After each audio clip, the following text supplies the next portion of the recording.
हमारी संस्कृति, हमारे संस्कार सदा रहें हमारे साथ। सब्सक्राइब करें तिलक। पांडव धृष्टद्युम्न को द्रोणाचार्य का काल समझते थे परंतु वो ये नहीं जानते कि द्रोणाचार्य का काल कोई नहीं बन सकता, धनंजय अर्जुन भी नहीं। पार्थ, एक क्षण के लिए भी हाथ मत रोको।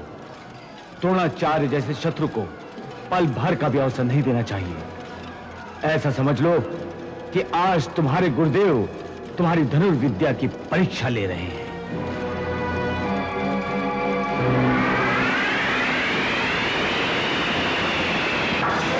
द्रोणाचार्य और अर्जुन दोनों में भीषण संघार हो रहा है। दोनों की युद्ध कुशलता को देखकर यह कहना कठिन है कि दोनों में गुरु कौन है और कौन शिष्य। ऐसा लग रहा है कि दोनों के युद्ध का अंत ही नहीं होगा। भीमसेन, तुमने मेरे मन में चल रहे युद्ध को एक दिशा दी है।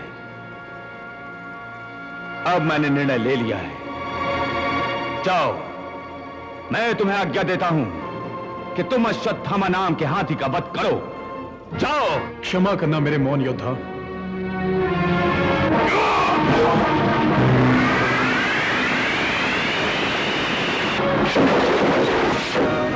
मैंने अश्वत्थामा को मार दिया। अश्वत्थामा मर गया। ये कैसे हो सकता है? ये झूठ है। पार्थ, केवल भावना के अधीन होकर अकेला ही धृष्टद्युम्न द्रोणाचार्य से युद्ध करने निकल पड़ा है। इसमें खतरा है।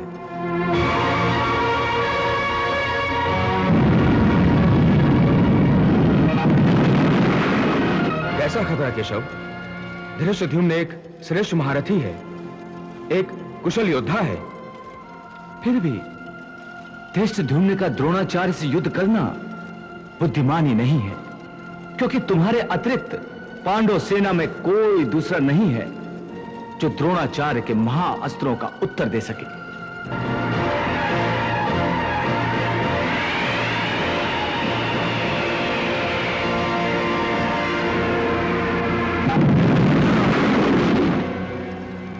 द्रोण, यदि आज मैंने तुम्हारा वध नहीं किया तो मैं महाभयंकर पापी कहलाऊंगा।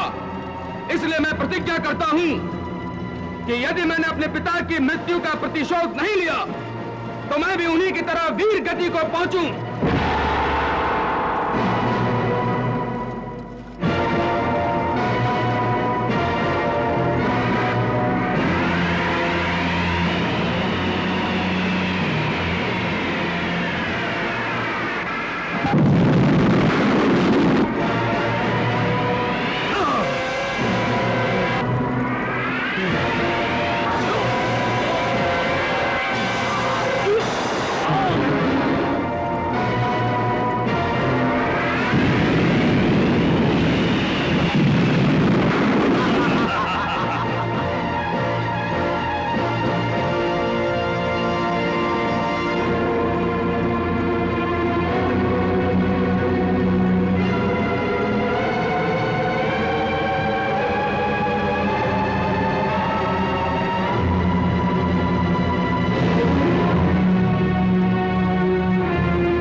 मेरे रथ पर आओ। चलो साथी। पांडव धृष्टद्युम्न को द्रोणाचार्य का काल समझते थे परंतु वो ये नहीं जानते कि द्रोणाचार्य का काल कोई नहीं बन सकता, धनंजय अर्जुन भी नहीं।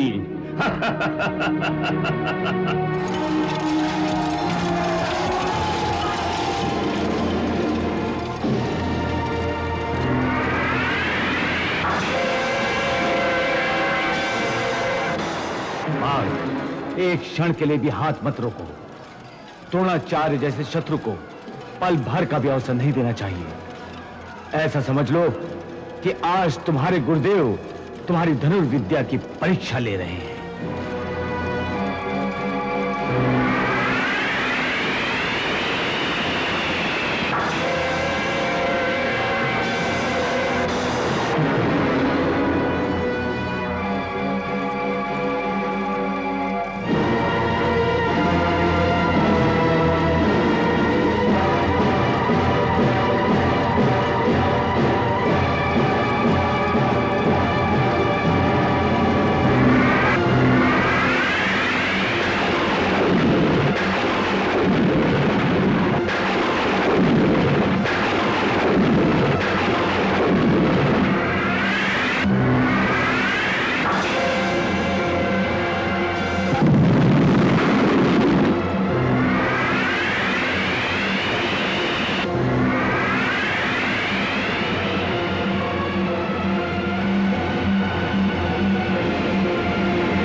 महाराज, द्रोणाचार्य और अर्जुन दोनों में भीषण संघार हो रहा है। दोनों की युद्ध कुशलता को देखकर यह कहना कठिन है कि दोनों में गुरु कौन है और कौन शिष्य। ऐसा लग रहा है कि दोनों के युद्ध का अंत ही नहीं होगा। द्रोणाचार्य के प्रत्येक अस्त्र का उत्तर अर्जुन के पास है और अर्जुन के प्रत्येक अस्त्र का उत्तर द्रोणाचार्य के पास।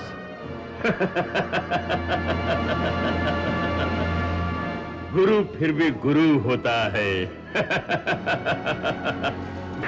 ओम ब्रह्माय नमः। ओम ब्रह्माय नमः। ओम ब्रह्माय नमः। अपने शिष्य के आगे अपने हर अस्त्र को विफल होता देखकर अब द्रोणाचार्य ने निर्णायक ब्रह्मास्त्र प्रकट किया है। ब्रह्मास्त्र?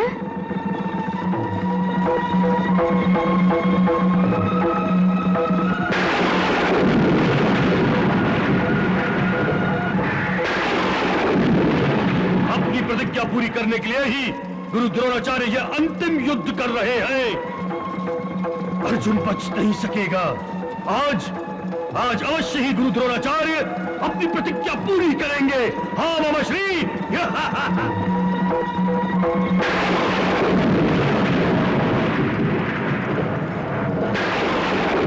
महाराज, द्रोणाचार्य के ब्रह्मास्त्र का उत्तर देने के लिए अब अर्जुन ने भी ब्रह्मास्त्र प्रकट किया है। नहीं,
इतना भयंकर संहार।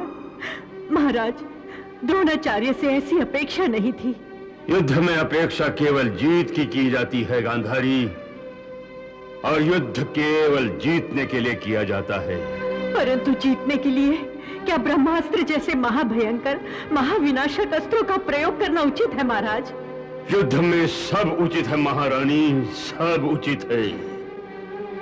परंतु ऐसे भयानक अस्त्रों का प्रयोग तो तब किया जाता है जब कोई दूसरा रास्ता ही नहीं रह जाता। परंतु आज तो ऐसी कोई बात नहीं थी।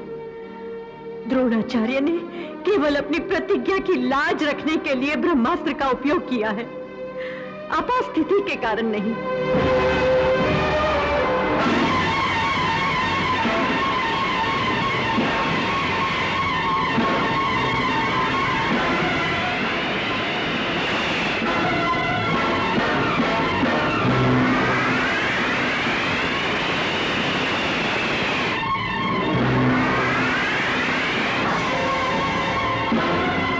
बड़े भैया, पांडव विनाश के कगार पर खड़े हैं। अब केवल आप ही उनकी रक्षा कर सकते हैं। अब केवल आप ही पांडवों की हार को जीत में बदल सकते हैं, क्योंकि गुरु द्रोणाचार्य का वध आपके मुंह से निकलने वाले केवल एक वाक्य पर निर्भर करता है। कल रात की नीति के अनुसार मैं अश्वत्थामा नाम के हाथी का वध करने से पहले आपकी आज्ञा लेने आया हूं। याद है ना कि आपको केवल इतना ही कहना है कि अश्वत्थामा मर गया। नहीं भीमसेन, मेरा मन इस छल के लिए अब भी नहीं मान रहा है। बड़े भैया, जब आपका मन नहीं मान रहा है तो ये जो विनाश हो रहा है उसे रोकने के लिए केवल एक ही रास्ता है। जब एक घातक और अधर्मी शत्रु के लिए हमारे मन में दया है, तो फिर ये युद्ध करके अकारण योद्धाओं की बलि देने से अच्छा तो यह है कि हम इसी समय अपने शस्त्र नीचे रखकर स्वयं हार मान लें और अपने हाथ जोड़कर दुर्योधन की शरण में चले जाएं। युद्ध हार कर हम पापी दुर्योधन के दास बन जाएंगे तो क्या हुआ? पहले भी तो मैं राजा विराट के घर में खाना पकाता था। इसी प्रकार मैं पापी दुर्योधन के घर में भी खाना पकाऊंगा। और अर्जुन हस्तिनापुर की स्त्रियों को नृत्य की शिक्षा देगा और पांचाली द्रौपदी राज स्त्रियों की दासी बनकर रह लेगी। फिर यदि दुशासन की भांति कोई दुराचारी नीच पांचाली द्रौपदी का अपमान करे तो सह लेंगे। हमें आदत पड़ी है अपमान सहन करने की। बस करो भीमसेन, बस करो। अब और अधिक चोटें मत पहुंचाओ मेरे मन को।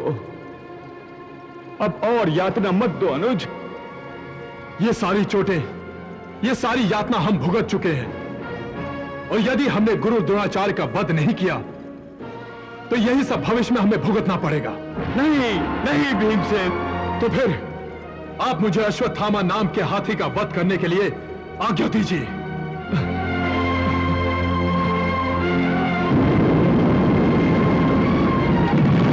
सोच क्या रहे बड़े भैया? संपूर्ण विनाश होने से पहले आप मुझे अश्वत्थामा हाथी का वध करने की आज्ञा दीजिए। आज्ञा दीजिए बड़े भैया।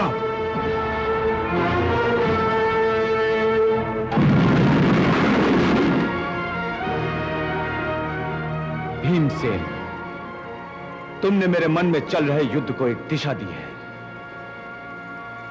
अब मैंने निर्णय ले लिया है। जाओ, मैं तुम्हें आज्ञा देता हूं कि तुम अश्वत्थामा नाम के हाथी का वध करो। जाओ। हे मित्र अश्वत्थामा, पांडवों के लिए तुम आज जो अपने प्राणों का बलिदान देने जा रहे हो, उसके लिए तुम्हारा नाम भी उन वीरों में शामिल कर दिया जाएगा जिन्होंने इस युद्ध में वीर गति प्राप्त की है। तुम खुश तो हो ना मेरे मित्र?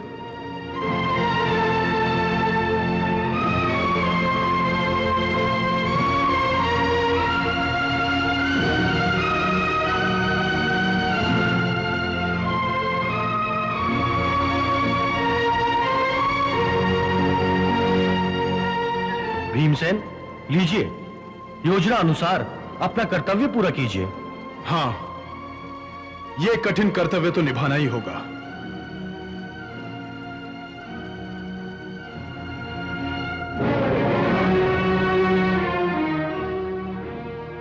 क्षमा करना मेरे मौन योद्धा।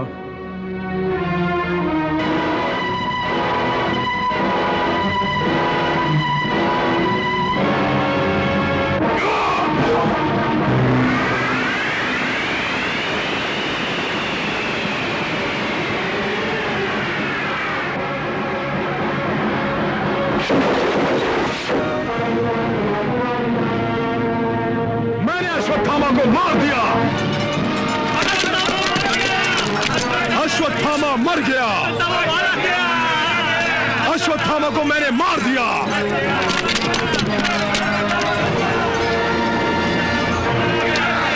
अश्वत्थामा मर गया। अश्वत्थामा मर गया।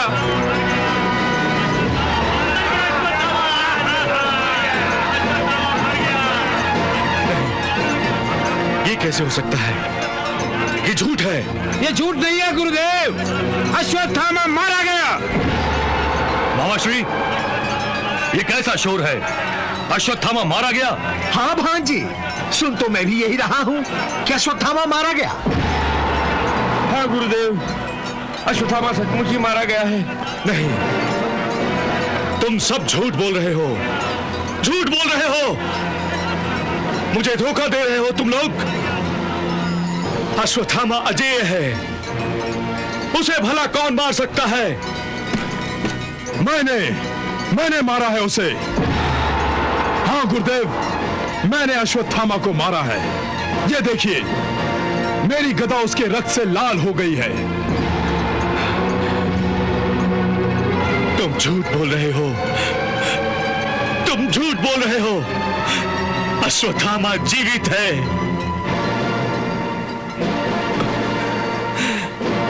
तुम सब के सब झूठ बोल रहे हो। मैं तुम्हारी बातों पर कैसे विश्वास कर लूं?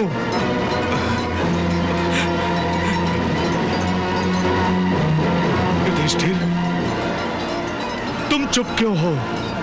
क्यों हो तुम चुप? तुम कहो कि ये सब कुछ झूठ है, झूठ है ये सब कुछ।